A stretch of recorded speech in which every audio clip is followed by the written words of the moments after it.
The detective reminds the suspect that Father Rene was a good man who genuinely cared for him. Yeah, he touched a lot of people. He helped you big time. He was helping Ashley. And that countless people are desperately searching for him. In doing so, the detective accomplishes two things. Firstly, they framed the search as an act of compassion, not investigation.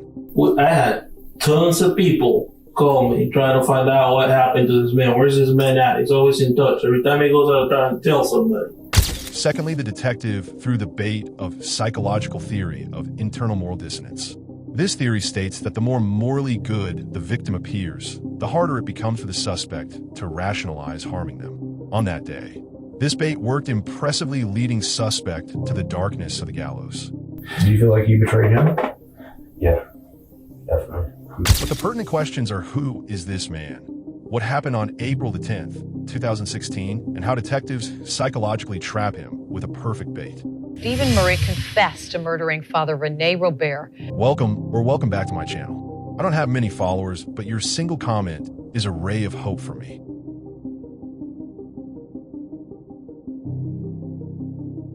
It was a warm Sunday, April 10th, 2016, in St. Augustine, Florida, when 71-year-old Father Rene Robert agreed to give Stephen Murray, a troubled 28-year-old ex-convict, a ride. The priest never returned. 2 days later, Murray was spotted in Aiken, South Carolina, behind the wheel of Father Rene's Toyota Corolla.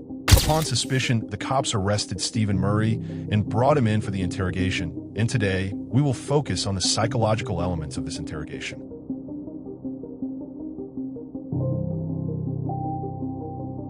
Did you ever deal with any 21 guns people? Any 21 guns people? I heard of them, but I mean, I think they're starting out. Yeah, I don't even get in that gang shit, man. I'm some little pussies, man. Hide behind something, you know. One-on-one, drag this shit out their ass. I mean, I'm pretty good at fighting. I mean, I fought my whole life. I mean, for you to beat me, it's because you were bad, son of a bitch, you know. I mean, I ain't bad, but I'm just tough, you know. I mean, I'm real tough, and you just ain't gonna hit me and lay me down, you know. I mean, you gonna have to really beat this cracker right here, you know. Gonna really beat me. It's not your first fight. Yeah, I mean, you really gonna have to beat me good. if you can beat me as bad as my daddy used to, you might be able to win. Is he a big guy? With my dad? He's probably about maybe your size, a little bit. I mean, my daddy used to beat us. Well, 7 years old, man. So. Yeah, I mean, I'm gonna tell you, my daddy used to fucking, man, there's ain't no word for it. I mean, beatings he used to give us. What do you think ought to happen now? I think he needs to be tied up somewhere and tortured to death. Rather than confronting Murray immediately with accusations, detectives started by listening calmly and allowing him to vent about his childhood abuse, drug use, and struggles. This lowered his defenses and made him feel understood, even when talking about the most disturbing aspects of his past. That's what's happened. I mean, I think that's only right, you know, just because of the people that he had hurt and how he had hurt them. I mean, I'm literally watching them beat somebody to death with a hammer. Wow. You know that problem. Was it here? Yeah, Jamaica. How long ago? Some years ago, I was young. I was very, very young. He left a man on the power lines, beat him to death. I mean, when I said beat him to death, beat him to death with a hammer. Over some money, card game. Beat him to death. He sounds like that. Man, you know, that's what I feel like sometimes, you know. I don't know, man. I lose control of myself sometimes, you know. It's like I can't control myself sometimes, man. I mean, I choked my sister out, duct tape her up, put her in the closet. I mean, didn't mean to. Didn't know I did it till I did it. What we get? Crystal. They let Murray discuss violent tendencies without immediate shock or condemnation. This made his actions seem less extraordinary in the moment, giving him a space to justify them out loud. By not reacting strongly, The detectives subtly implied that what he did wasn't unforgivable, which gave him psychological permission to talk more freely. I choked her out 4 times. She was, I don't know, I was in my early 20s. She was probably 18 or something like that. Do you think it was learned behavior from your dad? I don't know, man. I just lose myself sometimes, man. It's like, for me to do this, and I don't know what makes me start. I don't know. It's just like fucking, I just get caught up in it. It's like fucking rage, man, where it just makes me feel so good doing it. Makes me just feel like a fucking, man, I can't even fucking explain it, man. Fucking, lose control, you know. Do you get like that when you were doing drugs, or it's just me. I mean, it's just me. I mean, I've drugs don't have nothing. Has nothing to do with it. It's just fucking. It's just there, man. I mean, I try to stop it, and I fucking can't, man. I mean, it's like I fucking just in your fucking head, and it's fucking just. You lose control. Yeah, I mean, I just lose control. I mean, I can't control it. I mean, I can't control myself. I can't do nothing with it. I mean, Do you feel like yourself when you're doing it? Or is it like you feel like an out of body? I feel like out of body, man. I mean, it really does, man. I mean, it don't even. I know it's not me. I know it's not. I mean, I know that's not me. It just happens, man. I mean, I can't fucking stop it. I mean, it's like fucking just happens. What's the worst thing you've done?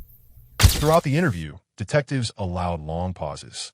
When Murray talked about killing the priest or abusing his sister, they gave space. No interruptions, just eye contact. Silence can be psychologically uncomfortable, especially for someone hiding guilt. The pressure to fill the silence made Murray talk more and reveal more. That's all about it. It's pretty bad. What triggers it, man? What's the trigger? I don't know, man. I mean, I don't know. I really don't, man. I mean, I get depressed sometimes, man. Even as my sister, man, I get really, really bad depressed. Like, really, really bad. Like, don't talk to me, don't come around me, don't nothing with me. Leave me alone. I mean, I get real bad depressed. Like, stay in the room for days. Stay by myself for days. I'm not talking to nobody. And that's usually where it starts at, man. Just make bad decisions from there. I can't stop myself sometimes. I mean, it's like I go in and I don't stop until I'm done. And sometimes I don't even remember. Sometimes I just happens and I don't know what the fuck I did. Like my sister, I don't remember that. I mean, What did you think when you found out? Detectives never called Murray a monster. Instead, they allowed him to frame his violence as a product of childhood trauma and mental illness. This gave Murray a safe path to confession. He wasn't confessing because he was evil. He was broken, and the interrogation became his chance to be understood. I mean, I believed it, but I don't know. I didn't remember like me physically doing it. Like, no, I mean, no. Yeah, probably. You know, they started to fucking. I'm asking for charges behind that. Do what? They charged me for that. Choking my sister out and duct taping her up and stuff in the closet. So I took her out like 4 times till she pissed and shit on me. I thought I choked her. I used a whole lot of duct tape on her and everything. You still talk to her? Somewhat. I mean, we're not close. We're not anything close to love, you know. I mean, she never forgave me. I mean, I never forgave myself, you know. I was going to ask that. Did you ever forgive yourself? I never forgave myself. Didn't mean to.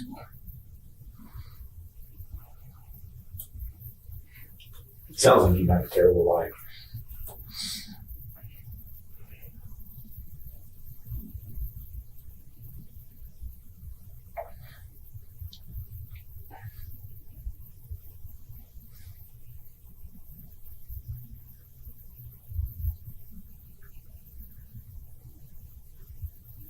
This way somebody could help me. I've been on so much medication my whole life. Detectives never pushed for a full confession at once. They allowed Murray to slowly tell his story, starting with childhood trauma, then moving into smaller crimes, and finally to the murder. Each layer of confession created a psychological point of no return. Once he admitted to one violent act, he became invested in his own story. The only thing that really helped me was serial wilderness because it kept me sleep all the time. I wasn't waiting on it to make bad decisions. Just sleep. Sometimes just talking about it helps you. I tried talking to motherfuckers and I ran out of breath, man. Who you talk to? I talked to so many counselors, man. I talked to so many mental health counselors, and I even talked to a counselor that had been raped before. Somebody that could relate to me. I spent years looking for in prison. You know, counselor, you know, switching up. Just looking for that one counselor that I feel like I can relate to, you know, somebody that I can see something in. You know, I don't know. Seems like nobody understands enough to actually help me, man. Not why. See, to start, for somebody to start helping me, I would first have to help myself by letting things go, you know. And I don't know, I mean, Well, sometimes it's hard to let things go, but you know, you gotta work at it slowly. Slowly. Detectives allowed Murray to go on long, emotional tangents. These emotionally draining stories made him more vulnerable as the interrogation progressed. By the time they circled back to Father Rene's murder, Murray was emotionally raw, less guarded, less calculating, and more truthful. Did anybody else give you that, send you money? any money? Yeah, to help you out. Father Rene gave her so much fucking money, man. I mean, it was fucking ridiculous. I mean, you know, he gave me money too, you know. I mean, so I can't say nothing. I mean, but man, he gave her fucking tons of money. Like, whoa. How often did he give her money? Every day. Why did he give her so much money? I don't know. I mean, it wasn't nothing that I was mad about or anything, you know. I mean, because it was saving me money, you know. I mean, it didn't matter to me, you know. I mean, it was okay, you know. I know she wasn't fucking him, you know. I mean, he's an old guy, you know. I mean, old fella. I mean, I know there wasn't nothing going on. There's always. Yeah, but I mean, that was the last thing on my mind, you know. I mean, I wasn't worried about that. I mean, What do you think she was playing him? no, I mean, yeah, she was playing him in a lot of ways, and I tried to tell Father Rene. I told him so many times, man, what was really going on. I personally, like sat down and told him. What did you tell him? Man, look, she's got a problem, Father Rene. She's shoving needles in her arm with the money that you give her, you know. Because he's constantly calling me, you know, telling me, you know what I'm saying? Because I was giving Father Rene money every week, you know what I'm saying, paying him back. I was giving him $100 a week, you know what I'm saying? Whatever I can afford that week. I was giving him money, you know, just to pay some of the money back that she was getting.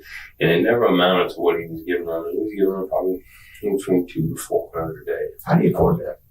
I don't know. I was actually supposed to be pious and poor when you're in the priesthood. Yeah, I mean, he definitely forking out some money, man. I mean, he was. Detectives challenged Murray's claim that Father Rene gave $40,000 a year, questioning how a priest on a modest income could afford such generosity.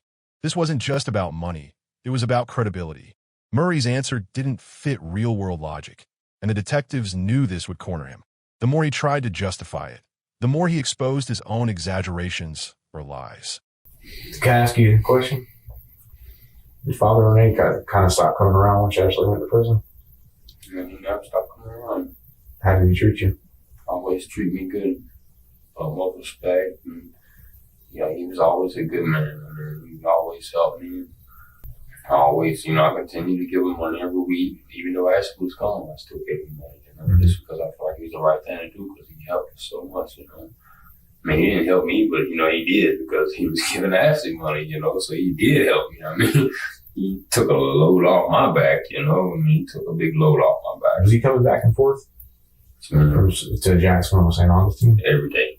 Okay. Every single day. Like, every day he was there. And, you know, the man had my utmost respect, you know. And Where were you meeting at?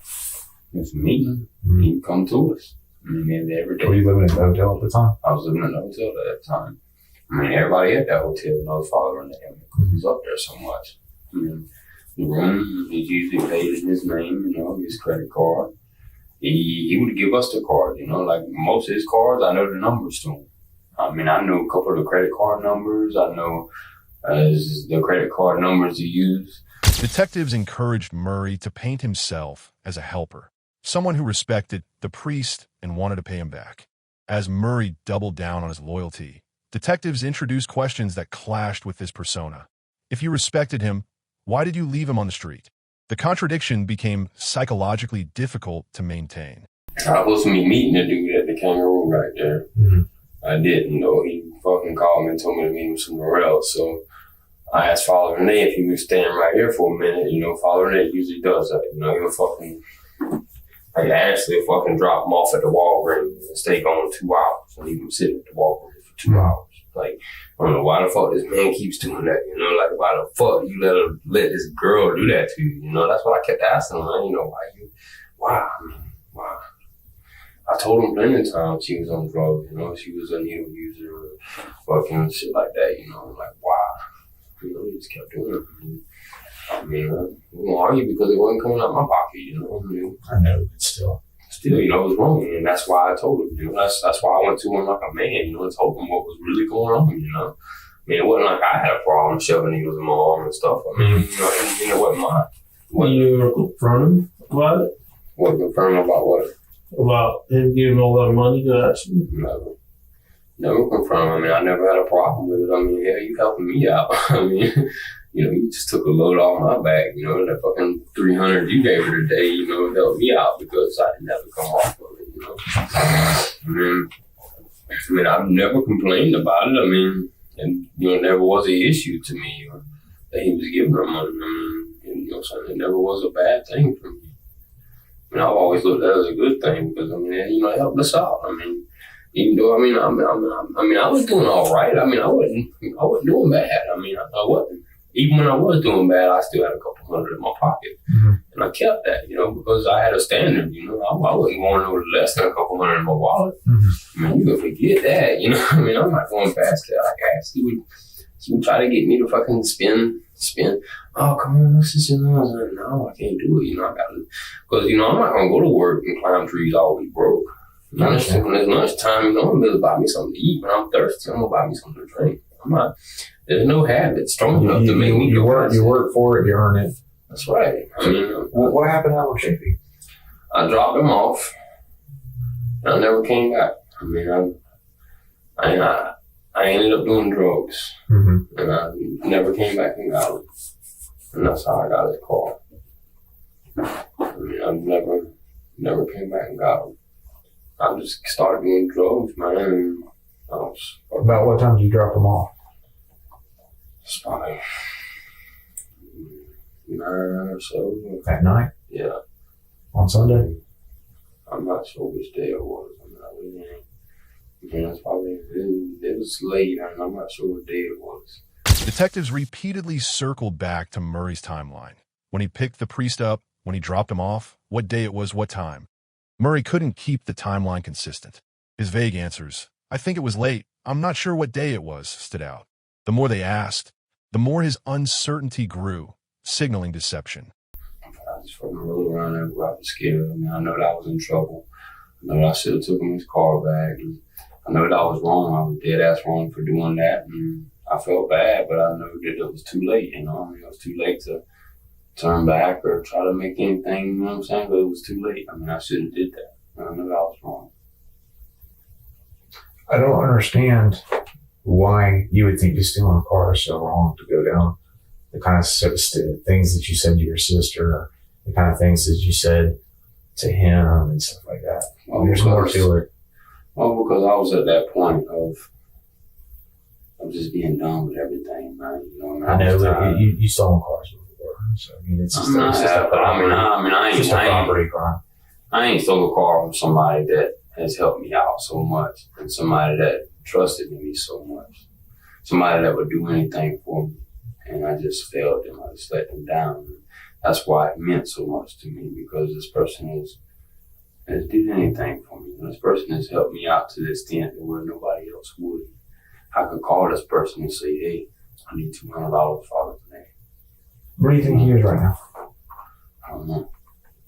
I mean, if I know it, I'd be more than happy to help you. I mean, because, he meant as much to me as probably he did anybody else's out there looking for him. There's a lot of people looking for him, and it's important that there's a closure for what happened to him. That's right. I understand that.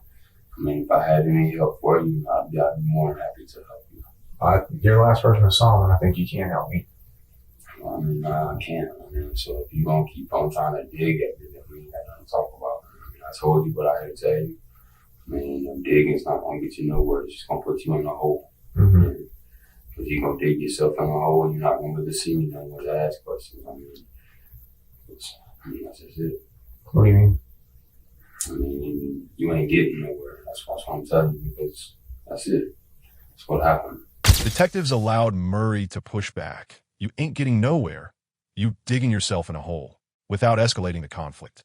By letting Murray win minor moments, they gave him a false sense of control. This relaxed his defenses, making him more susceptible to indirect admissions. But would you drop him off in front of the store, behind the store? Down the road, past the store. I told you that. Drop him out past the store. I thought it was at the Kangaroo. I said past the Kangaroo. Okay, going in north? I'm going down the Beaver. Like you going towards the Kangaroo from Beaver. Like if you going through McDuff and you keep going down Beaver, down past that way. That way. That's why I dropped him off there. I could show you. I mean, hell, we get in the car right now. I could show you. Well, you can't do that. I mean, of course, a ways off. Yeah, So it's somewhere in Marietta? Yeah, somewhere right now. I'm not real familiar with that area, but I know that area. Mm-hmm. But that's it. That's what happened. Is he okay? You asking me? Hell, I know. He touched a lot of people. He helped you big time. He was helping Ashley. And, there's a lot of people looking for him. There's a lot of people worried about him. We haven't heard from him since you were the last person who saw him. And, there's a lot. This man, he touched a lot of lives. He touched my life. He really did. He was a big help to me, and that's why I felt so ashamed of what I did. I just left this man standing there, out in the middle of the cold, and didn't mean to, didn't intentionally do that, but the drugs, the drugs, once I got done to get the weed, it's like, just, ended up getting cracked.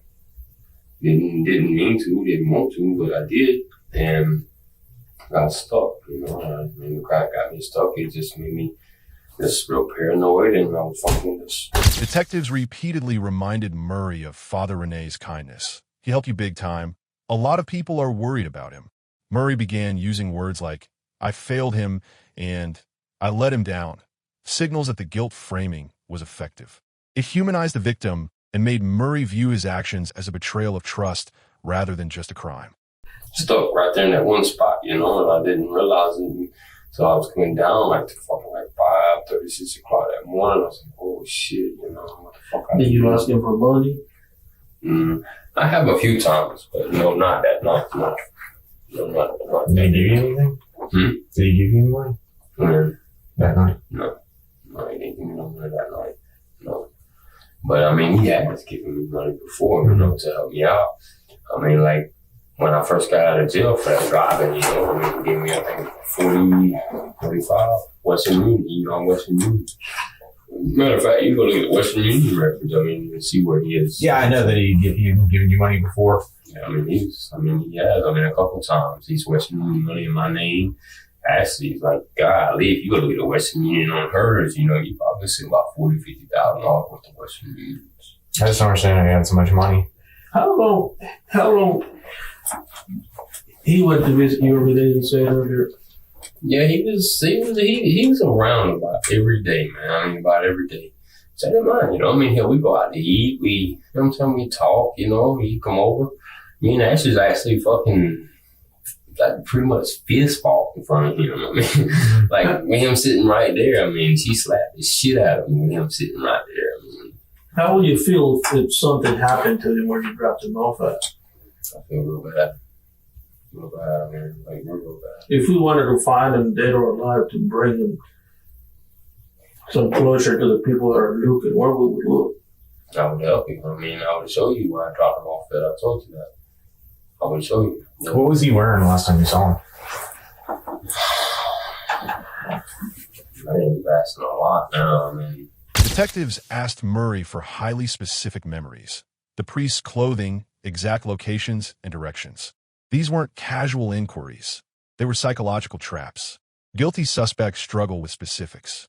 When Murray was asked what Father Rene was wearing, his responses became vague and defensive. You asking a lot now. This is typical when someone is improvising a false memory. It was just a couple of days ago. yeah, but that's still a lot. I mean, I've had a lot happen. Was he wearing his thing? I don't know. No. Come on, what? Collar, I guess they call it. The rosary? Nah, I couldn't honestly tell you what he was exactly wearing. I know he always wears his fucking sandals. I mean, he always wears his sandals. Mm-hmm. With his open toe sandals. I mean, he always wears them. Like, What time did you guys meet? Or did you call him? What happened there? Did he come to see you? Did you call him that day to go get the weed or whatever? How did that happen? I think I told him, I think I was going to give him some money. I think so, yeah. I think I was giving him money. So you called him? Well, I think so. I think I called him and told him that I had some money for him if he wanted to go get it because I wasn't able to pay him, you know, because I was locked up, you know, and I had just got out of jail and I had got up on my feet quick yet to pay him some money. And I called him and told him I had him some money. Where do you think you up at? I think he picked me up right there by my dad's. Off of Beaver Street? Off of Beaver Street. Okay. He picked me up. Did he pick you up in the yard? Did he pick you up on the road? How'd it go? I think he picked me up in the yard. Okay. I'm not. I like smoking another cigarette, man. I ask him a lot of questions. And Well, this is what we're trying to do. Honestly, we're trying to. The reason why we ask this question is we're trying to find out exactly where we need to go to try to follow up the last steps. That we need to find this man. I never met him. I don't know who he was. But from what I've heard, even from you, he doesn't sound like a bad person. Our job is to... Detectives circled back to Murray's initial claims. He just dropped the priest off and subtly revisited every part of that story, looking for holes. Murray was forced to relive and re-explain a version of events that wasn't true. With each retelling, the cracks widened. Eventually, his story began falling apart under the weight of its own inconsistencies. Find him, dead or alive. I mean, he might be out there. You might need some medical care. You might need something that, we need to try to... I mean, you said it yourself. He's a good man. We need to try to bring him. We need to try to find him. And what I'm asking is, I'm asking your help. Any piece of information that you can give us so that we can go look and try to find can help us bring this man that did so much for you, according to you, bring him home. Okay. That's... No, I'm answering every question you asked, I know. Yeah. Yeah, I appreciate you doing that. I mean, it's just one of those things. So when we're asking that information, we're trying to get specific information so that we can go to those locations and try to find, what could have happened to him. Well, so then don't get me back to Jacksonville. I'll be able to help. I mean, because, he's sitting here explaining it probably ain't gonna What do you think? Is he dead? I mean, I couldn't tell you. I mean, personally, I don't know. I mean, I couldn't tell you if he's dead or alive. I couldn't tell you if he needs help, medical help, or nothing, because I don't know. Detectives emphasized that Father Rene was a good man, cared about Murray, and that people were actively searching for him. They framed the search as an act of compassion, not investigation. By reinforcing Father Rene's humanity and goodness, the detectives emotionally anchored Murray to the consequences of his betrayal. This appeal created cognitive conflict within him, as he had earlier admitted the priest had never betrayed him. I mean, if he is somewhere out there still alive, it's going to be a couple of days, and we need to know where he's at so we can help him. Yeah, true. Yeah, definitely. I mean, there was something I could do to help you. You know what I'm saying? Do that, I would. I mean, like I said, as soon as I get back to Carolina, I can show you exactly. How do you call that day? Do you have a phone? I've had phones here and there off and on. I always end up throwing them out the window or something, man, because I get tired of phones, you know. I mean, I've never, you know, I got locked up, man. They had the flip phone, the Nokia phone, the antennas you pull out. I mean, they ain't got none of the big ass fucking smartphones, you know. I mean, that's some fucking big ass phones, man. Yeah, I thought it was TV people walking around with. So when you say you drop them off around that gas station, I'm not from Jacksonville. I don't know Jacksonville that well. And the gas station there that you say you dropped them off, if we were to go over there and pull surveillance, and most of those gas stations have cameras, we'll see his car with you and him in it. No, we didn't pull in the gas station. I said we went past the gas station. That was what I originally told you, right?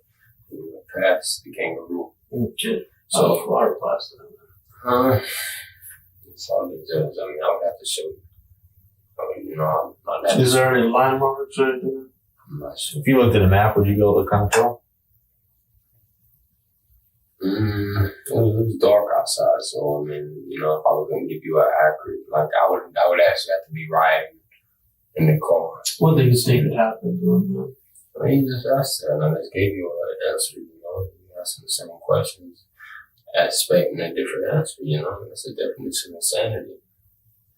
Yeah, you do the same thing, expecting different results. You ask the same question, you just ask me how I go. You know the same answer.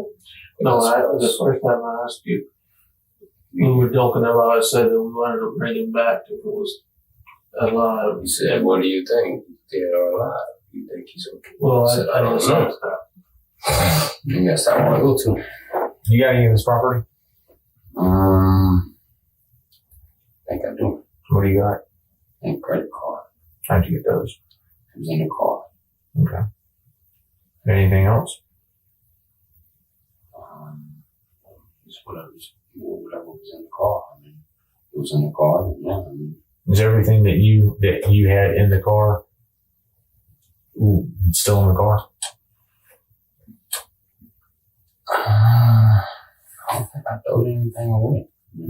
I didn't like tear the car apart and throw anything away or anything like that. Okay. Yeah, I mean, everything should still be in the car. Detectives focused on Murray's use of Father Rene's credit cards, knowledge of his PINs, and the use of his vehicle. These tangible elements anchored Murray's involvement. Unlike emotions or hearsay, cards and vehicles are verifiable. Murray had no way to disconnect himself from them, and each admission backed him further into a corner. What's for a cigarette, man? Y'all got my nerve to a slap up, man. Asking all these 1,100 questions. No, we're just talking, man. I know. Do you want to get a cigarette? Yeah, definitely. Then we'll come up back in here and talk some more. Definitely. Do you see where we're at though? Yeah, I mean, definitely. I definitely understand everything.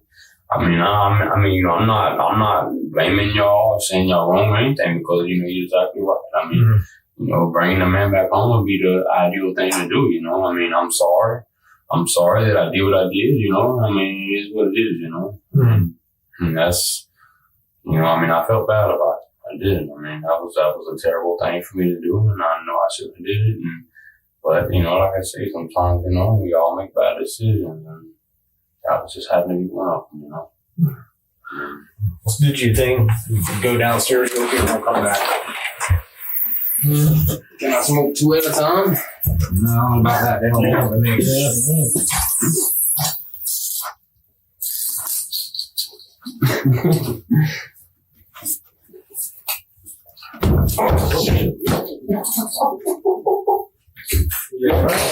They allowed breaks, go have a smoke, and reset rapport casually, then reintroduced emotionally charged questions afterward. This pause-restart cycle is designed to disrupt the suspect's emotional rhythm. It breaks their defensive momentum, making them more vulnerable upon reentry. better than a star? Yeah, a whole lot better. Like, there's none of the, like, the Star, fucking, these places are even make the Star like a fucking trash dumpster. Mm-hmm. Way better. What kind of stuff's going on over at the star? Man, what ain't going on? It'd be easy to tell you what ain't going on. Bunch of stuff. I mean, drugs, a lot of drug dealing, heroin, prostitution, a lot of stuff. Did Father Rene ever have any issues with going over there?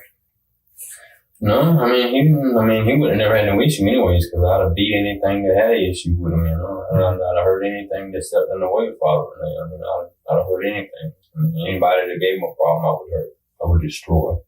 I mean, so he would have never had a problem nowhere, period. I mean, as long as I was with him and I was there. And everybody knows that, you know. Everybody at the Star knows. I mean, I knocked a couple of them out at the Star. I mean, flatlined a couple of them. Yeah.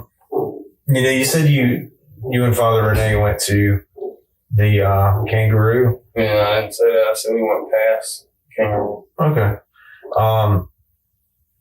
Before that, you said that he let you use credit cards and stuff. How long had that been going on? A couple months. I mean, I actually have a phone number that I can give you, and you can get the phone records from it, where you would text us the credit card numbers. What was his phone number? His phone number? Yeah. 904-614-0802. And the other phone number that he used to text us all the numbers to was 904-400.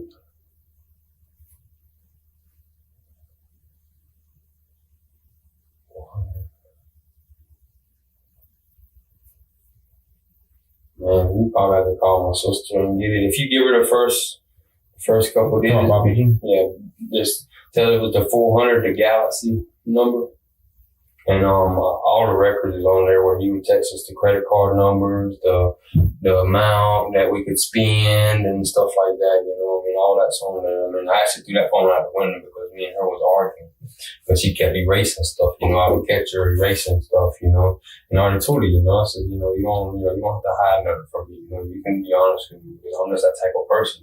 I would rather if you be honest with me than versus me coming and find a lie, you know. Murray had a volatile temper, and the slightest thing could set it off. I mean, that's what I would consider myself sometimes, man. I mean, the things that go through my head, and, you know, man, if I carried out everything I thought, I mean, it would be bad, man. I mean, because so many things go through my head, man, like, just bad. What's the worst thing you ever thought of? Probably, I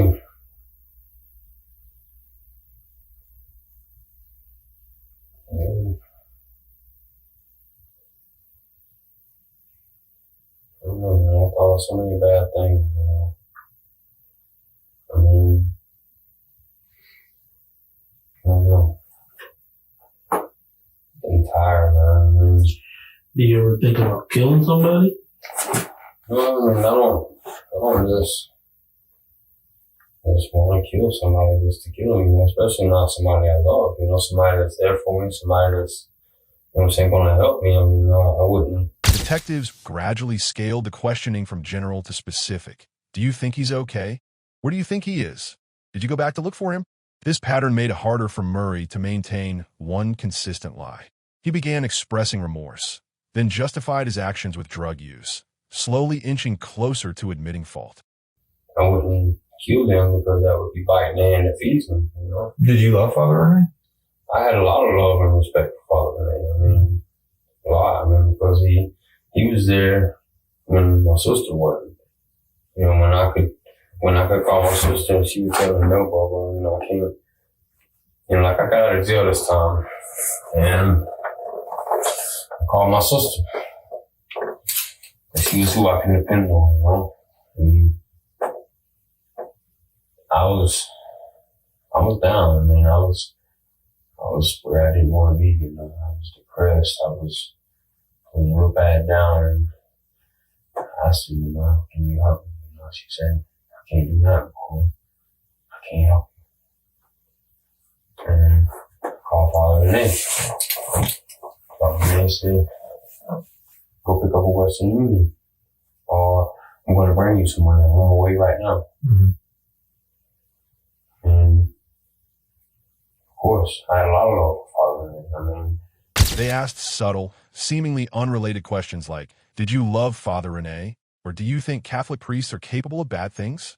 These are Trojan horse questions, seemingly harmless, but strategically designed to provoke defensive reactions or slip-ups. Murray quickly distanced himself from the priest abuse narrative and reaffirmed his love for Father Rene, locking himself into a position that contradicted his actions. he was there when nobody was, you know. I mean, when I couldn't depend on nobody else, he was there. I mean, so yeah, I mean, I did have a lot of love for Father Rene. He ever betrayed you? No, never, never even felt it. I mean, never even, you know, that's something I didn't worry about. He was a good, honest man, straight up, straightforward, straight going, you know. I mean, he was that type of person. Do you feel like you betrayed him? Yeah, definitely. I mean, I definitely do. I mean, me leaving him standing there and, you know, for that long of a period of time, yeah, I mean, I do. I mean, I feel like I was wrong for that. And Have you tried to call him to apologize? No. Why not? Because, I mean, I felt bad. I mean, I felt ashamed. I felt like, you know, after all this man did for me, you know, why did I do that, you know? He's a man of the cloth. If there's anybody that's going to forgive you, it would be him. Yeah. Don't you think that would? Well, I mean, you know, all that wasn't going through my head at the time, you know?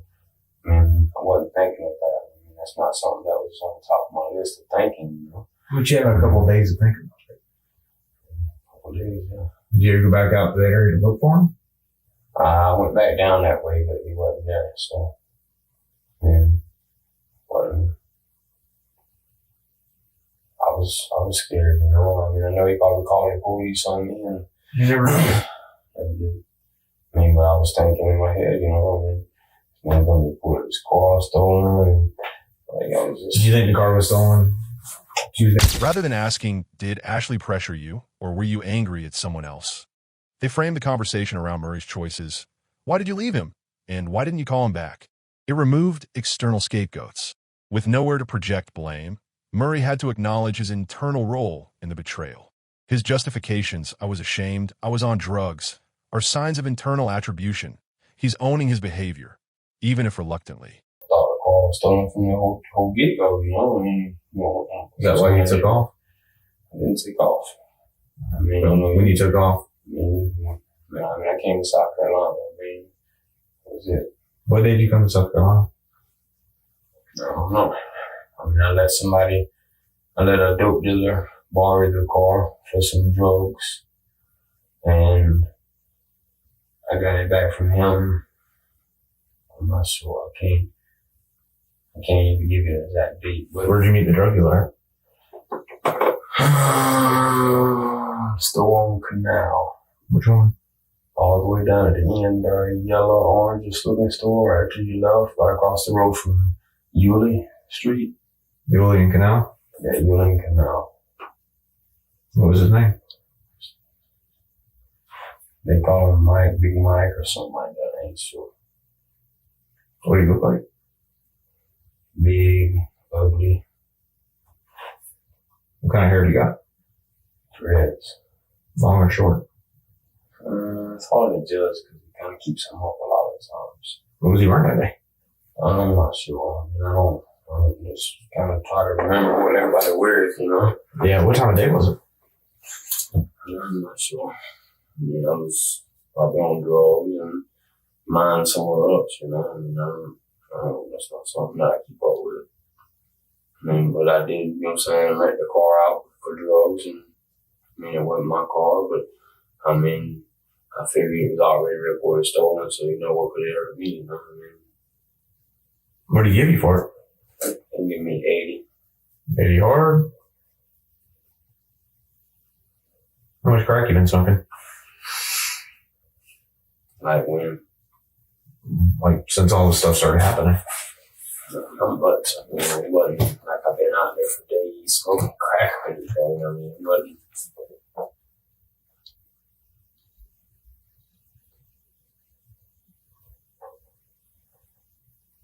Sorry, my wife keeps calling. What do you think if Father Rene had put you in the situation that you put him? What do you think you would have done? Do you think he would have called you and apologized? Detectives asked Murray to imagine how he would feel if he were Father Rene, left behind, abandoned, and betrayed. They also asked how he'd want his kids to remember him. This tactic pushes Murray to internalize the victim's emotional experience and reflect on the long-term legacy of his choices. I don't know, because I can't judge the next man's feelings, how he feels or how you feel. I don't know who you are or what you're capable of. I know you seem like a good man, but I also know everybody has a different side to them, Everybody's two-sided. We were talking about that earlier. Everybody, just because you think they're good, don't mean they're good, Mm-hmm. They could be good but bad. They can be bad but good. You never know who you deal with. Just because he's a preacher, don't mean that they're going to kill you or rob you, because anybody's capable of anything. Do you think it's true what they say about Catholic priests? I don't know what they say. What they say about messing with the kids? Yeah. I don't think that. I think that's the case for anybody, because anybody's capable of anything. But with it just being about the Catholic priest, no, I don't believe that. You think Renee's probably capable of that? No, Renee's definitely not capable of that. Renee's a good man. They asked Murray, what if he had done this to you? Wouldn't you expect a call? An apology? This reversed the roles. This forced Murray to imagine himself as the victim. He admitted he'd feel bad, then avoided the next logical step, explaining why he hadn't apologized. I see nothing but good in him, and I hate that I did that. I hate that. I feel really bad for that, and I wish I hadn't did that. You're a good man, but you've done bad things too. I have. So, Father Rene was what he was. Not making a judgment on him being a good guy or a bad guy, but we all have skeletons in our closet. That's correct. We've all done things that, we shouldn't have done. Father Rene seems to do a lot of spend time with, people that the rest of the people in the clergy probably wouldn't. Agreed? You've been to church. You've been to church before, right? Did your pastor ever come out and give you money? There's no way that this guy had that much money to give this stuff. That's pastor in the biggest church in the world isn't going to have that. You're supposed to lead a pious life as a priest. The detectives emphasized how much Father Rene had done for Murray. He helped you when nobody else did. Then they asked, can you help us find him? This evoked feelings of obligation. Even while trying to maintain distance from the crime, Murray admitted, I definitely feel like I betrayed him. The imbalance of giving and not returning support deepened his emotional discomfort. That's what? It's kind of weird that you were down there at that time with all the totality of the circumstances. You understand what we're concerned about, right? Father Rene. Finding him, hopefully alive, and then go from there. We talked to a lot of people and everything, and it sounds like you just had a really amazing, stressful week with everything that's happened and everything with the stuff you said to the family. You called when the police were over at your dad's house Tuesday night. Do you see where we're coming from? See why we're not going to debate about the car issue?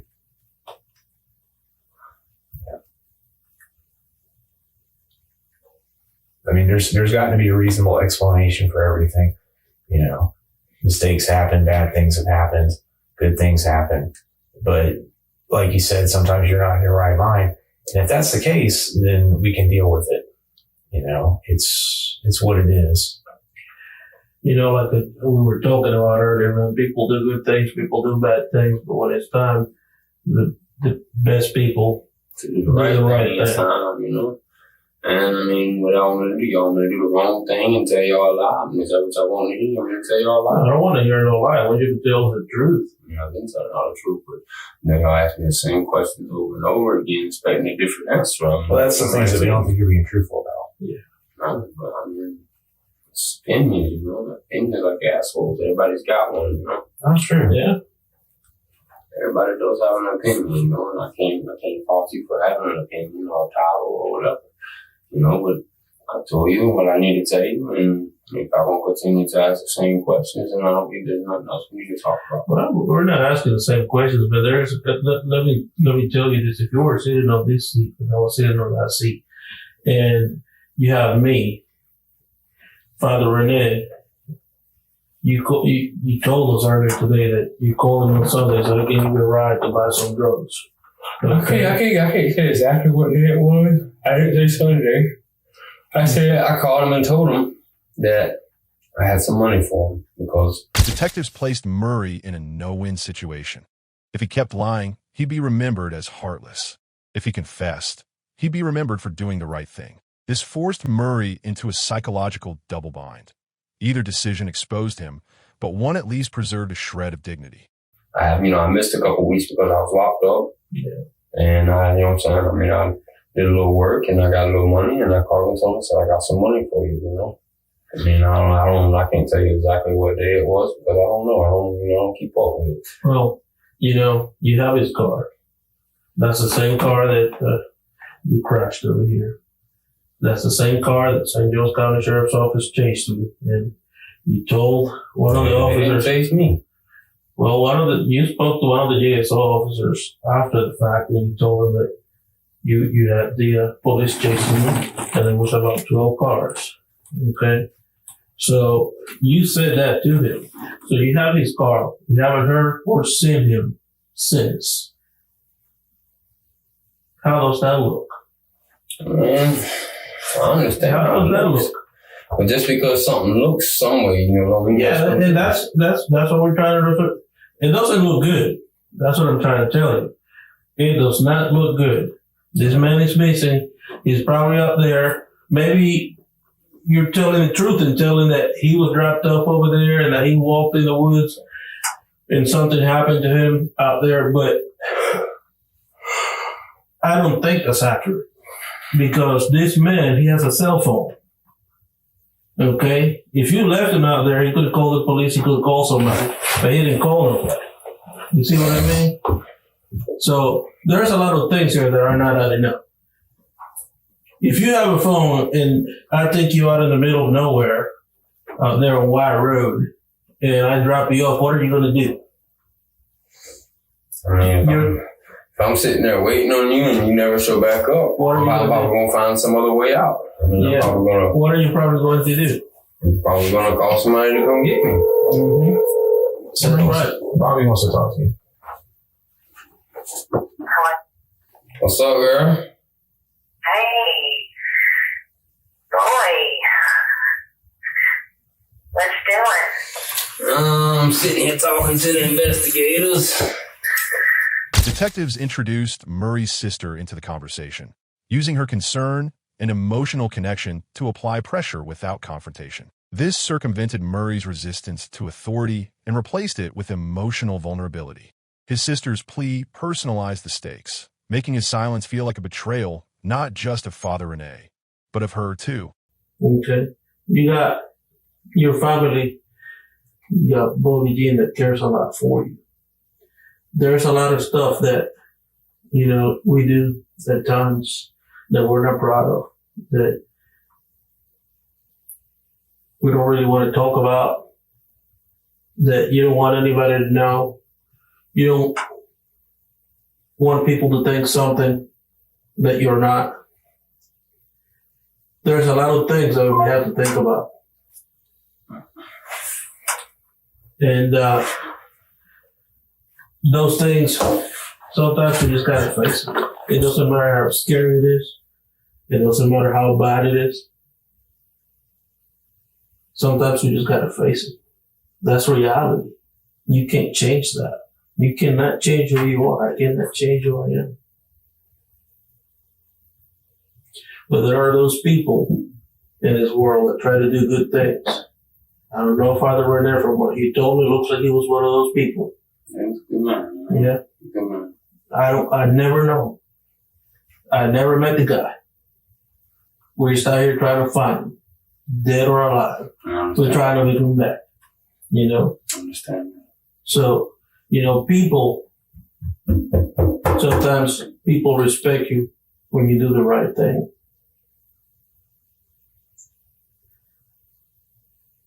And like I said, we do things that we're not proud of.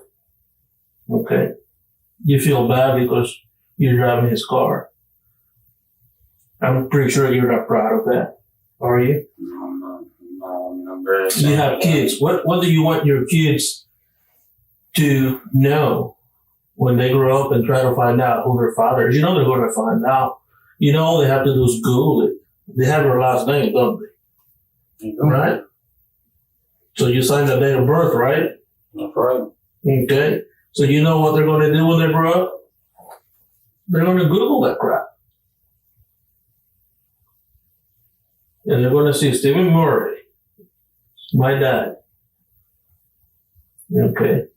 How do you want them to remember you? The detective reminded Murray that his children would one day Google his name. What kind of legacy would he leave behind? This tactic appeals to legacy, reputation, and a suspect's desire for a redemptive narrative, even after doing wrong. It forces self-reflection on how their identity will be cemented publicly. In a good way. Okay. You want him to remember as the man who did the right thing when time was tough, right? That's right. But, you know, me sitting there telling y'all a lie with me doing the right thing. I mean, what do you want me to tell you? I don't want you to tell me a lie. Well, if I tell you anything else besides what I'm telling you, it'd be a lie. Listen, I think you know a little bit more than what you're telling me. And I'll be honest with you. I think you know a lot more than what you're telling me. And maybe you're not telling me or telling Harold over there when he was here because it's something that you might not be proud of. You know? We know that something happened to Rene because that man, he has a phone. He's always on social media. He's always telling people where he's going. Okay? He hasn't been in touch with anybody. Okay? Since the last time that he met with you. So, there are things that we do that we're not proud of. But at the end of the day, if you do the right thing, it really doesn't matter. You know? That's life. That's what we have to face every day.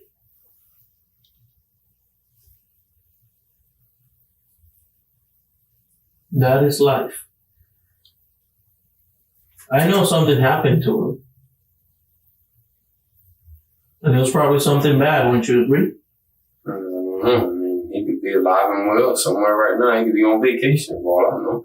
I mean, he hasn't told me anything. He hasn't told y'all anything. So therefore, we all don't know. I mean, Steve, come on now. I mean, I'm just looking at the logic of the situation. Yeah, I mean, you're looking at logic. Just because, you know, I went a month without calling.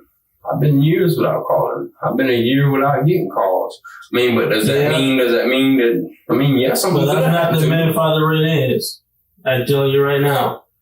I had tons of people call me trying to find out what happened to this man. Where's this man at? He's always in touch. Every time he goes out trying to tell somebody. Okay? Detectives extended the interrogation with long sessions, repetitive questioning, and emotional layering, while offering breaks only after pressure points. Murray admitted being tired, irritable, and overwhelmed.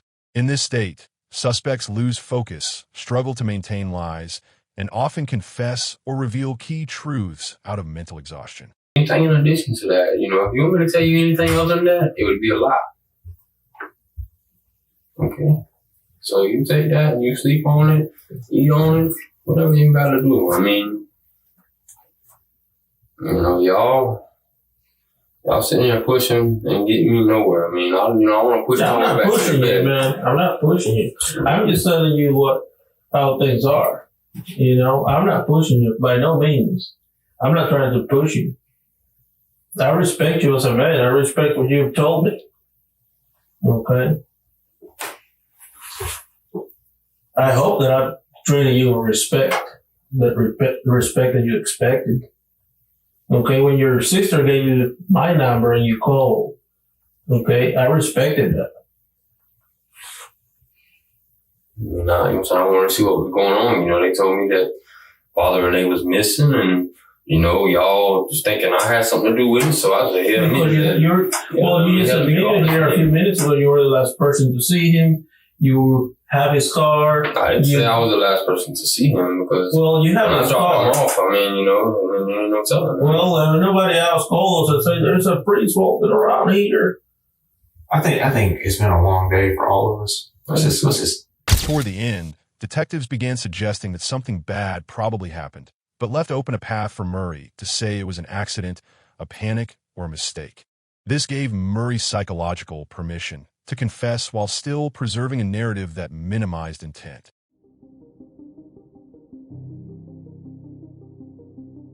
Stephen Murray confessed to murdering Father Rene Robert. The killing shocked our entire community back in April of 2016. And Joy is here now with the police interrogation video News4Jax just obtained. Joy? Mary, on this video, you can hear Murray explaining to police that not being allowed by family to see his own children really took a toll on him, making him reckless. His confession on video said very quietly, but very matter-of-factly. I could have got away with the murder if I just kept my mouth shut. Stephen Murray confessing to detectives on video that he kidnapped and murdered St. Augustine priest Father Rene Robert before dumping his body in Georgia in April of 2016. As he drove Father Rene's car, Murray says the priest called out to him from the trunk. His arrest led police to a remote patch of woods in Burr County, Georgia, where at 7:30 p.m. on April 18th, they discovered the priest's lifeless body, riddled with bullet wounds and abandoned off Highway 56. During a multi-day interrogation, Murray confessed. He kidnapped and murdered Father Rene. I'm riding, you know, and Father Rene, he's talking to me and telling me, you know, you're never going to get away with this, you know, you're never going to get away with this, you know. And I had no intention of hurting him, you know, no intention. Was he still in the trunk then? Yeah. Murray goes on to reveal that when he finally stopped in that remote area of Georgia and let Father Rene out of the trunk to use the bathroom, Murray killed him right there. Over in that spot where y'all got him from, you know, and I backed up right there and he said he had to use the bathroom, you know, so I let him out to use the bathroom. Lost myself, you know. I saw him.